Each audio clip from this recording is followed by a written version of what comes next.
I mean, I'm like weirdly, I look weird on your screen, right? I can see myself. It looks weird. You go in and out. You're blurry, and then it goes really? into focus, and then it gets blurry again. But right now, it's been focused for a couple of seconds. Okay, hold on.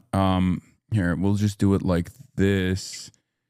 I'm using Zoom Workplace for the first time. Anyway, it just looked like squeezed or something. I don't know what it is.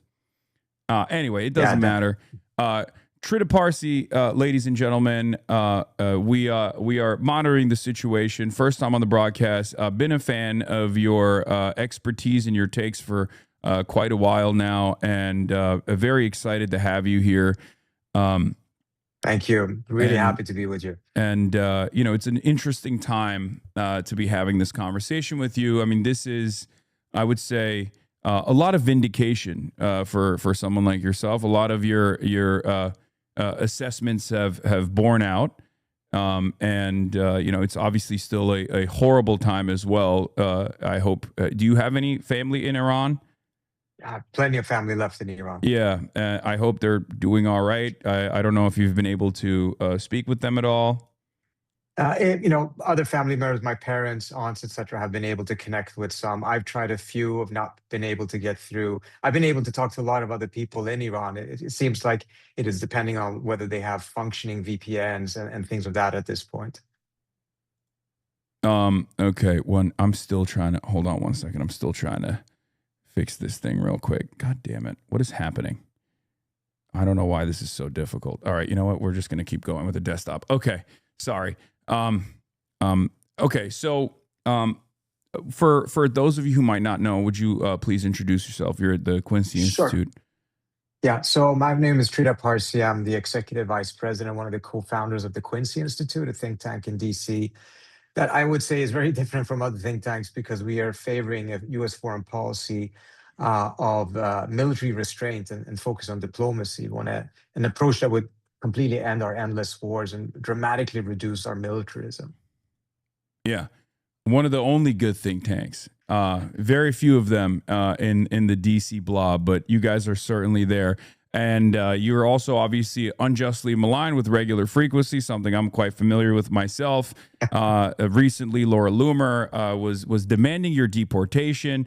There's a lot of conspiracy theories around what you represent and who you are, but it's a big part of the reason is because you happen to be Iranian and also anti-interventionist or anti-wars of choice, and have a long career of consistently advocating for such things, which I guess before we get to the imminent situation, the ceasefire, is it happening? Is it not happening? One of the things I wanted to ask you about is, do you feel like there is a real shift in the collective conscious in the Western world, and especially in the United States of America, about our foreign entanglements? Do you feel like there's a new wave of anti-war advocates, even if they're not necessarily going out and protesting, even though they certainly did during the Gaza genocide? Hasan, I think that's a really interesting question because in some ways we've had counter waves as well. So, for instance, I mean, the reason why Quincy could have been founded was precisely because there had been the failures of Afghanistan, Iraq, all of those interventions had led to a scenario in which there was a significant degree of lack of confidence in the direction of American foreign policy, an elite consensus that also had kind of collapsed. And that opened up the window in which you could push through new ideas and new frameworks, new entire paradigms of foreign policy. So when we were founded in 2019, we were definitely riding on a wave in which it was clear that new thinking was needed. And some of it was actually because of Trump. In our view, Trump 1 was not a break with American foreign policy. Trump 1 was a caricature of what American foreign policy always had been. And in some ways, it became much clearer to a larger number of people that you're right, that actually is what our foreign policy has been. It's been shrouded in all of this beautiful language to make us think that it wasn't. But in reality, it's just naked now. And that gave us a major boost. But then you had the invasion of Ukraine by Russia, in which suddenly a lot of folks were like, well, there's another bad guy on the international scene, and they were just rushing back into militancy, and that's not to defend Russia. I think that was an illegal invasion. Things needed to be done to prevent that, but the manner that the Biden administration went about it, I think, was highly problematic. There was almost no diplomacy. Prior to the invasion, Biden had numerous conversations with Putin, but he never put NATO expansion on the table to see if that actually could have prevented the war. And in retrospect, we also now have some of his senior people from the NSC coming out and saying, yes, if we had done that either then or in April when negotiations were taking place between Russia and Ukraine, we could have prevented a war. We could have prevented hundreds of thousands of deaths. Back then, we were advocating for that. We were advocating for diplomacy, and we got maligned, ruthlessly by a lot of folks who earlier on we thought that perhaps they also had kind of seen the light and were turning against the militarism, but they rushed straight back into it. Now I think we're in another wave in which, again, because of another failed war, another war of choice, we're seeing that folks are once again realizing we really got to change our foreign policy. This is not acceptable, particularly now when you have a candidate that actually won his election twice based on rallying around ending forever wars and maligning the rest of the Republican Party for having gone along with it. And yet he himself is now someone who not only has started this war, he's done a regime change in Venezuela. He's threatened to annex Greenland and potentially even Canada. So I think there's a reaction to that now that is coming. And part of the challenge in all of that, Hasan, is that so far most of the waves that we are riding on in which opportunities are being created to push for a better line is coming not as a result of us proactively being able to create those opportunities, but these opportunities are being created because the other side, the premises, the militants are actually failing in their projects and committing more and more mistakes. Yeah. Speaking of that, obviously, one of the major mistakes so far has been this quagmire that we found ourselves in Iran. Now, it's not a secret that both Benjamin Netanyahu and Israeli foreign policy has always wanted to get the United States of America and the administration to play ball with them, to finally go to war with Iran. It kind of feels like, and I want to hear your perspective on this, it kind of feels like the Israeli objectives here were somewhat at odds with the American objectives. The broader American objectives are regime change, have a pliant regime or a pliant government that will play ball with the United States of America. Whereas Israel's objectives here broadly seem to me to revolve around complete destabilization, creating a failed state in Iran, regardless of what the impact might look like in the aftermath of the Balkanization, fomenting ethnic tensions and making sure that there's never a sovereign state there, or even a American puppet state there that could inevitably turn on Israel once again as it goes along with his greater Israel project. Do you agree with that assessment? Do you have any input on that? Absolutely. I think you're absolutely right. Let me add perhaps a bit of detail on it. I think from the U.S. standpoint, for Trump's standpoint, he thought that this was going to be an easy victory. He would either get the collapse of the Iranian regime, or there would be a capitulation, perhaps a Venezuela scenario in which someone else would emerge from within that system that would take over and would essentially be a pliant ally of the United States. That is not the Israeli objective. The Israeli objective always was to essentially establish a balance in the region that gives Israel complete maneuverability and dominance. And that means that they're less concerned about the nature of the regime and more concerned about their capabilities that Iran has. I wrote my dissertation on Israeli-Iran relations, and I remember in one of my trips to Israel, I had this conversation, this interview with an Israeli general who said, look, Iran and Israel used to be friends, and that's true from the 50s and 60s and onwards. But then Iran turned into an enemy. It is possible that Iran turns into a friend again, but after that, it can turn into an enemy once more. And as a result, Israel's focus is going to be on the capabilities and capacity of Iran rather than on the nature. So it doesn't matter if it's suddenly a pliant regime there, because the fear is that regime may fall it will be replaced with another regime. And if the country then is in good shape, has the capabilities, has a strong military, that could be a major challenge to Israel's domination. And as a result, they've been going, and we can see that very clearly in their idea of how this war is won. It's just about degrading as much as possible, bomb them back to the Stone Age, and then, if you need to, in a year or 2 years, you bomb them again. This is what they are pursuing against almost all of their immediate neighbors in Gaza, in Lebanon, in Syria. We've seen it. They call it mowing the lawn. It's extremely dehumanizing. Yeah. But this is, from the standpoint of having either not wanting to have peace with the neighbors or given up on the idea that it's even possible, then this becomes the next best thing. You just constantly mow the lawn every couple of months or years and make sure that no one in the region or no combination of countries in the region can pose that challenge to you. Now, as this continues, it nevertheless puts Israel in a perpetual state of warfare, not just with its immediate neighbors, but increasingly with more and more states. Iran was a challenge. It is at war with Iran now, hoping to degrade it, set it back a couple of decades, not have to worry about it.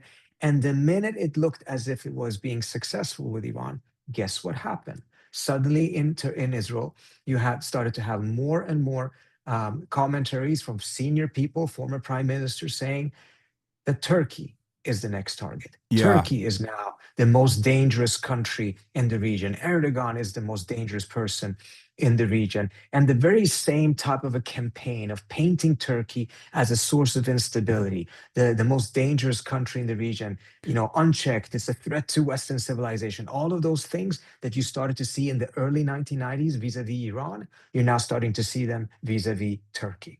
And it shows you that there's no end to this type of policy. If you adopt this type of a security doctrine, you're constantly going to be at war. Now, if that's a choice the Israelis want to make for themselves, I guess they have the right to make that choice. But who's underwriting that choice? It is the United States, because Israel is not a country powerful enough to be able to sustain that type of a policy. The only reason why it can be sustained is because of a constant level of military, political, diplomatic, and economic support from the United States. In fact, it's written into American law. We have in the United States a law that says that Israel has to have the qualitative strategic edge in the region, that we make sure that no countries in the region get the best type of weapons. The best type of weapons the U.S. produces goes to Israel, and everyone else gets a second or third-rate kind of weapons in order to ensure that we sustain Israel's strategic qualitative edge. Yeah, we also set back other regional actors that we have security cooperative agreements with, like Lebanon. Lebanon mysteriously doesn't have any anti-air defense systems. And in this day and age, I feel like it's impossible to maintain any sort of sovereignty without anti-air defense systems. But then you realize what Israel is doing in southern Lebanon right now, and you understand exactly why America has refused to ensure that the Lebanese standing military has any sort of serious capacity to purge invading forces, because that invading force is always going to be Israel. Indeed. And also take a look at what the U.S.'s posture in Lebanon has been. The U.S. has agreed to and pushed with the Israelis that the Lebanese government needs to disarm Hezbollah. And in order to do so, the U.S. has been willing to help the Lebanese army become powerful enough to take on Hezbollah, but not powerful enough to be able to deter an Israeli attack. Yeah. So we're ensuring that type of a perpetual weakness in all of the areas around Israel in order for Israel to have that sense of security, which then means that for Israel to feel secure, everyone else has to feel insecure. Yeah. So let's talk about the military objectives here, right? The United States of America, led by Donald Trump, has had a lot of inconsistent messages on why this war was supposed to be waged. On day one, they said it was because Israel was going to attack with or without us, and therefore we had to go in and do a first strike through perfidy, once again, just like what took place in the 12-Day War. The Omani negotiators came out on U.S. television and openly explained that Iran had conceded on some of these maximalist demands surrounding the enriched uranium and where to put the enriched uranium, which Iran has consistently utilized as a mechanism for leverage in an effort to not necessarily develop nukes, which they clearly had a fatwa over and had no interest in doing, but instead as a way to bargain against the sanctions that were implemented on Iran. And there obviously was the success of the JCPOA, which Donald Trump famously destroyed once he was in office. There was only one party that was obviously unfavorable to the JCPOA, and that was Israel. And they let their criticisms be known and be heard. And plenty of Democrats in Congress were also antagonistic to Barack Obama's foreign policy there, because they also were beholden to the interests of Israel. Now, one of those objectives was taking out the enriched uranium from Isfahan, which is where we suspect the 500 kilograms, I believe, of like nuclear grade enriched uranium is. Another military objective was to deteriorate the strike capabilities of Iran.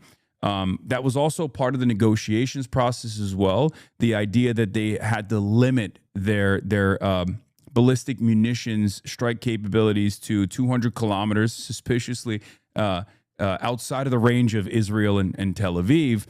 And they failed to do that. In the process, Iran also closed up the Strait of Hormuz, which 20% of the entire globe's energy passes through. This is something that they had the capacity to do for decades, for 47 years, is part of the reason why America was worried about what could happen in the aftermath of the Iranian Revolution. And yet they had never done this, with some exceptions, I guess, with the Iran-Iraq War. And they failed to reopen the Strait of Hormuz by force. Now Iran is collecting tolls passing through the strait, $2 million in Chinese yuan in tolls that they're going to be separating that they're going to be sharing with Oman as well, according to their assessment. And they continuously have pummeled not only the Gulf states that have American bases and also have been playing a role in striking Iranian targets, and also Israel as well. We don't know exactly what the damage to Israel has looked like, but all of this has been a spectacular failure, which leads to where we're at now. Yesterday, Donald Trump said in the morning that he was going to do genocide. He was going to eliminate the entire Iranian civilization. He was going to snuff them out. And then by nighttime, he backed away from that. And we found out that on background that they were actually petitioning for this ceasefire. They were actively trying to get this ceasefire. The Americans were, contrary to how they've postured so far. Do you feel like that was because they have failed to achieve their military objectives? And where do we go from here? Sorry, it's a long question, but I wanted to give a little bit background to my audience as well. No, I think there's no doubt that it is the failure of this entire mission that has led to a scenario in which the United States very aggressively was trying to get a ceasefire. I mean, in fact, if Trump could have, he would have ended the war 3-4 weeks ago and just left. But he couldn't, because the Iranians had leverage. They had the control of this Strait of Hormuz. They could continue to strike at GCC states. They could continue to strike at Israel. So, he had ended up going into something in which he no longer was in control of. And pressure was used to get other countries on board and helping get some sort of a ceasefire. And when you take a look at what the parameters of the ceasefire are, it is essentially allowing the Iranians to continue to collect these tolls, which is a tacit agreement that they are now in control of the straits and that the US can't do much about that. And secondly, the basis of the negotiations is going to be some variation of the 10-point plan that the Iranians put forward, not the 15-point plan that was essentially the terms of Iran's capitulation that the United States put forward. Now, there may be some disagreements and lack of accurate information of what exactly is in those 10 points. The one that I have used when doing some of my analysis has been based on what was available publicly, but it's very likely that in the course of exchanges of messages and indirect negotiations, those points may have been amended somewhat.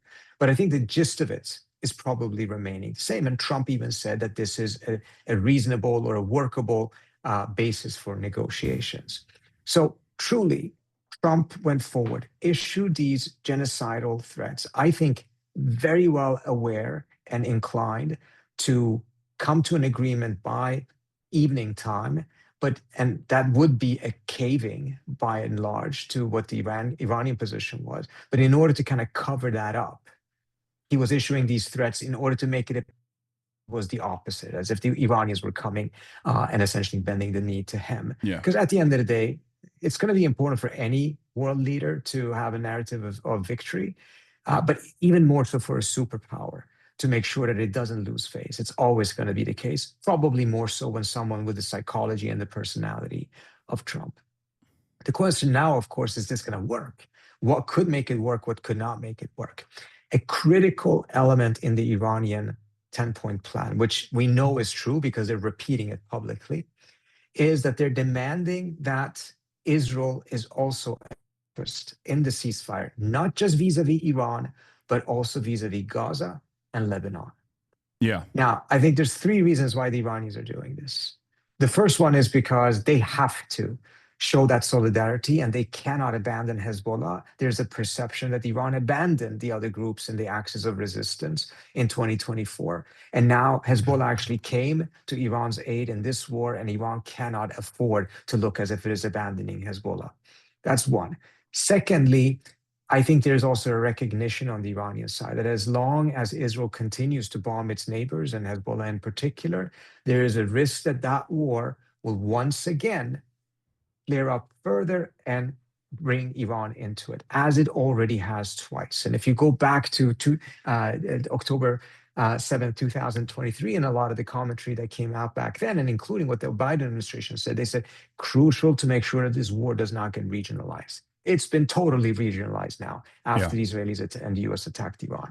So the Iranians recognize if that continues in Lebanon, this war is going to come back to them at some point. And they're not looking for a ceasefire. They're looking for an enduring end to the war. The third point may actually be the most important.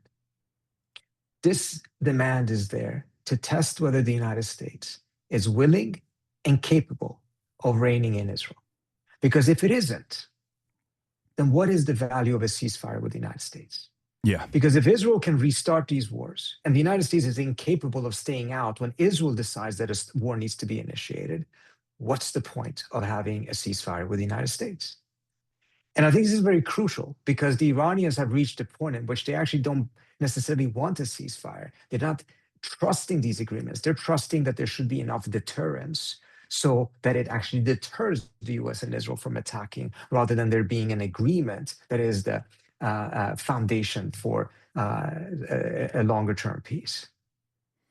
Yeah. So let's talk about that element, right?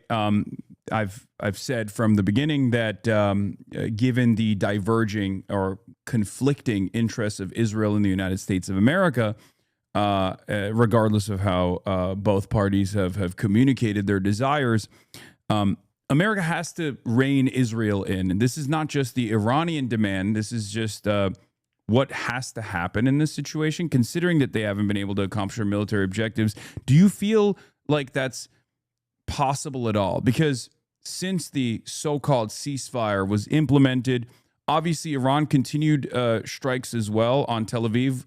That could have been because of the way that the Mosaic defense has been structured. It's decentralized. Or it could have been for some other reason. We don't know. I'd like to hear your perspective on that. But also, Israel started bombing other parts of Lebanon, as they are known to do, in, I think, a direct effort to spoil what this ceasefire could potentially look like, because it was not a secret that they were very frustrated. As a matter of fact, there's some reporting that came out that suggested that Israel did not even know that this ceasefire negotiation was on the verge of being signed until the very last moment. And they were very frustrated by it. I mean, I saw Hebrew Twitter last night. They were going crazy over it, right? So do you feel like America will actually try to restrain Israel? Where do we go from here? Is the ceasefire gone? Is it over? What do you think? So on the first question, I think it's really crucial. It's like, can the United States do this? Can they stop Israel? I think it's actually a real problem that we've reached a point in which the superpower asks, can it stop Yeah. the country whose defense and military industry is completely dependent on the United States? The reality is obvious to me. Obviously, the United States can. It's a question of whether the president is willing to pay the political price for implementing that and pushing through that, given the fact that there's going to be a lot of resistance. You're going to have to deal with a lot of lobbies, et cetera, that are putting Israeli interests arguably in front of US interests, et cetera. That's what the real issue is, not that the US cannot do it. Because if the United States actually says we cannot do it, which was exactly what the Biden administration proudly said, I mean, what kind of superpower are you if that is the case? I mean, to me, it's just stunning. And if you listen to Joe Kent, who just resigned from his position in as the head of Counterterrorism Center, I mean, he's laying out details exactly what the United States needs to do, the specific things that the United States needs to take away from Israel as part of this ongoing support to make it clear to the Israelis that the US is absolutely serious. And we do have examples of that in the past. We have the very famous example of how Reagan told Menachem Begin, you got to get out of Lebanon because the TV images of the massacres that Israel was causing back in 1982 was reaching American audiences, upsetting upsetting Reagan himself. And he got him on the phone and he said, you got to stop doing, you got to pull out. And when Menachem Begin pushed back, Reagan essentially said, well, then you're not going to get I think it was the F-16s at the time that the Israelis were buying. And, 20 minutes later, Menachem Begin calls back and says that we're pulling out. So obviously this can be done. In fact, it was done just a couple of months ago by Trump himself. Yeah. After the Israelis struck Doha, he really was under pressure from a lot of the states in the region that came together and demanded this of him. He told the Israelis that they have to stop. And he even brought Netanyahu to the Oval Office, had him read an apology to the Emir of Qatar. And then later on, when the Israelis denied that this happened, the White House released the footage showing that this was being done. Yeah. What Trump has failed to do is to sustain that pressure. It cannot be episodic. If you want this to stop, you have to put it on, and then you have to sustain it to make sure that the Israelis do not find a way out and then start a war or put that pressure on you again. Absolutely. They do. America does have this power, and rarely choose to enforce it, especially under the Trump regime. We have we've, I think, changed the dynamic in this relationship. I like to say that we put Israel in the driver's seat of our MENA policy specifically, and it's obvious that it's no longer just a special ally status, but instead has a commanding role in what American foreign policy looks like, considering that the GCC states are far more valuable to the petrodollar, far more reliable as far as trillions of dollars of investment into American companies. The fact that Israel can so easily throw them under the bus and turn these American bases into missile sponges, pretty much, and shake up that relationship so dramatically implies that America's willing to take a loss here, a spectacular loss, both billions of dollars of equipment that they've lost in the process, but also a loss in its force projection capabilities, which I think are going to be far more consequential. I'll give you a perspective that I doubt that you've heard from anyone, though. I think that America getting a bloody nose in this situation is not necessarily a bad thing, but a good one, because I think it will force the United States of America to be a little bit more restrained in our endless endeavors of empire and imperialism. And I think that's ultimately going to lead to a hardened multipolarity that will force America to reconsider how aggressive we are in our force projection around the globe, and maybe even recycle some of the endless amounts of dollars that we spend on our military-industrial complex, and instead, hopefully, you spend that on ourselves, on our fixing our potholes, hardening our infrastructure, maybe even Medicare for all, things of that nature. That's my perspective. I want to hear what you think about that, and then so look. The other question, the follow-up question to that will also be, do you feel like this is different than the military quagmire in Iran, in Iraq, Vietnam, Afghanistan, and why? So on your first question, it actually goes back to what I mentioned to you earlier on, that the kind of openings and waves in favor of a more restrained foreign policy has come as a result of the failure of these wars. So that's the trend that we have seen. I mean, it is the Iraq war and Afghanistan war that just really created a massive opening that led to Trump channeling that anti-war sentiments on the American right in 2015 and winning on it, even though all of the pundits in Washington who were all, embedded in this Washingtonian thinking of things thought that that was a huge political mistake. Turns out there was an absolutely winning card for Trump. But here's what I would have much preferred that the United States, instead of getting a bloody nose, actually proactively adjusted its foreign policy in the right direction, not as a result of a mistake, but as a result of a wise, forward-looking decision, recognizing the nature of power and that we are not going to be unipolar forever. We have stopped being that. And as a result, if we want to be able to sustain a strong global position in the long term, we actually do need to have an approach that is far more careful, far less reckless, and far more focused on American interest and the American people, rather than all of this money that we're spending, 750 bases around the world.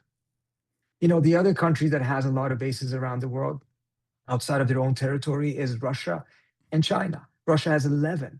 China has 1 or 2. Yeah. We're at 750. It's not comparable. God. Yeah. It's just not comparable. The cost of that, the manner in which it dictates the direction of American foreign policy towards more militarism, because that's the tools that we have. We have more lawyers at Pentagon than we have actually diplomats at the State Department. What does that say about our priorities?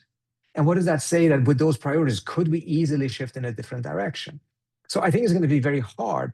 And I'm fearful, though, that the real shift will not come unless we have really big mistakes, bigger mistakes than this one. Because at the end of the day, if I want to say something positive or give Trump credit for something, I would give him credit for taking this deal and getting out of this war. I think the outcome of this negotiation will be a failed outcome. I don't think the likelihood is that great that it will come to an agreement. I think the most likely scenario is that it will be a non-agreed status quo that will come out of this, in which the two sides actually don't make an agreement, but nevertheless, the US doesn't go back into the war. The Iranians continue to control the straits, but they don't get the sanctions relief that they're looking for. Yeah. Because at the end of the day, the two sides are too far away from each other to come to an agreement, but they nevertheless have a common interest in not going back into full-scale war. Mm-hmm. Now, it's not a great outcome at the end of the day. It may not be very stable. But most other American presidents, and we have now seen it, once faced with a debacle like this, what do? They just kick the can down the road. They just keep on telling the American people victory is just a couple of weeks or months away. And then 20 years later, we have ended up spending $2 trillion changing the government of Afghanistan from the Taliban back to the Taliban. Yeah. So pulling out is costly, but it's actually far less costly if you do it now than you wait a couple of more years. And to the second question, I'm going to repeat it because it was very long. Do you feel like this is a different scenario than the purposely long and convoluted military quagmires that we found ourselves in with Afghanistan, Iraq, and even Vietnam as well? Because that didn't actually put a dent in America's force projection capabilities. And if so, why? Because I do believe that. I think that this is different because there's a lot more focus on what's going on. And this is the first time we've actually dealt with a foreign adversary that had the capacity to strike at profit centers, in particular, both in the GCC and also in Israel, and shut down the Strait of Hormuz and create a global panic around the energy markets. So I think you're onto something there, because what you have in Afghanistan and in Iraq was, in Iraq, the United States won the war militarily in 3 weeks, right? And then the United States lost the peace. Same thing is true in Afghanistan. The Taliban were defeated, and then they came back because the United States could not stabilize the country. It could not help set up a new functioning government. Here, we're talking about, frankly, a military defeat.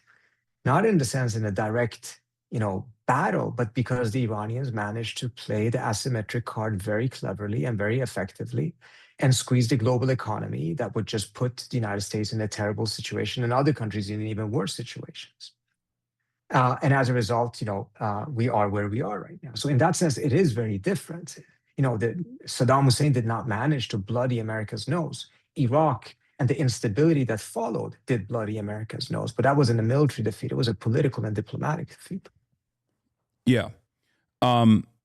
So I guess what do you foresee taking place beyond this this situation where both parties don't actually align, but like the battle lines are drawn regardless? America fails to achieve his military objectives. It clearly is incapable of successfully attriting Iranian strike capabilities, given the asymmetric warfare that they've conducted. Do you see any stability here? What do you perceive China's role to be here as well? Because they are a major partner to the Gulf states, and they do get a lot of their energy from the Gulf states. They were capable of crafting a successful agreement between Iran and Saudi Arabia in the past as well. So Hasan, sorry, I do have to leave after this answer. I have another meeting at 4:00, but I think that's a very important question. No, of course, my pleasure. And I wish I had more time. China's role in all of this is going to be very interesting. There's a simplistic view in which, whenever the United States shoots itself in the foot, that this benefits China. And to a certain extent, that's absolutely true. But China is also in need of stability, and is particularly in need of stability in the Persian Gulf. So it is not happy to see an instability that has almost doubled the price of oil, creates all of these different challenges. And it could get much worse if this war had continued. So those are very worrisome signs for the Chinese as well. And it does appear, I haven't gotten this confirmed, that towards the end of these talks, the Chinese did weigh in with the Iranians to get them to agree to this, even though it's mostly on their terms. It was still a debate because, as you know, the Iranians agreed to a ceasefire back in June that Trump asked them for. And there's been a lot of commentary in Iran and a lot of rethinking in Iran's security establishment, in which the dominant narrative now is that it was a mistake for them to agree to that ceasefire. They should have continued the war then. And that has now also reflected the debate in Iran in the last couple of 24, 48 hours. And the Chinese appear to have weighed in and successfully gotten them to agree to this. Now, in the scenario that I see most likely, again, not preferable in any way, shape, or form, it will be not an entirely stable situation, but also not an entirely unstable situation. Because, again, as long as the common interest from both Iran and the US is not to get back into a full-scale war, they will probably try to avoid that. You will see the Israelis continue, but I don't think they can continue the war that long without American help. So instead, it will shift towards more of a dirty war, assassinations and things of that nature. There will be great difficulties between Iran and the GCC. They have a lot of mistrust and anger on both sides to overcome. Obviously, a lot of the GCC states are very angry of having been hit as hard as they have been by Iran. Iran is very angry because it believes and has some evidence that many of them did allow the United States to use their airspace and Israel and territory to do attacks against Iran. And mindful of the fact that this was not just ordinary warfare, it was a lot of war crimes. It has, really deepened the anger on the Iranian side. In the best case scenario, the region manages to find its own path towards a new security architecture in which they manage and shoulder the responsibility of security in the region themselves, rather than relying on outside sources and forces. That ultimately, the latter part of just constantly having an external guarantor of security, tends to actually create pockets of security, but a lot of instability at the same time. All right. Trita Parsi, everybody. Thank you so much. Is there anything so you would like to promote before I let you go? Love for the folks to follow me on Twitter at tparsi or at Substack at Trita Parsi. And you can also go and check out the website of the Quincy Institute, which is quincyinst.org. All right. Thank you so much. Thank you real so much. honor to have Appreciate you on it. the broadcast. Likewise. Have a good one. Thank you. Have a good one. Bye. Okay, ladies and gentlemen, that was, like I said, Trita Parsi of the Quincy Institute. Phenomenal voice. This was a last second interview that I secured with him. and it was really awesome that he was willing to do it. That's the reason why it was like a much shorter conversation that we had. Hopefully we'll have a much longer one as well. Chatters are expressing a huge interest in having Trita come back on stream in a couple weeks. Yes, we will do that. Absolutely. But now we will get to the situation monitoring. Before I get to the Abdul El Sayed stuff,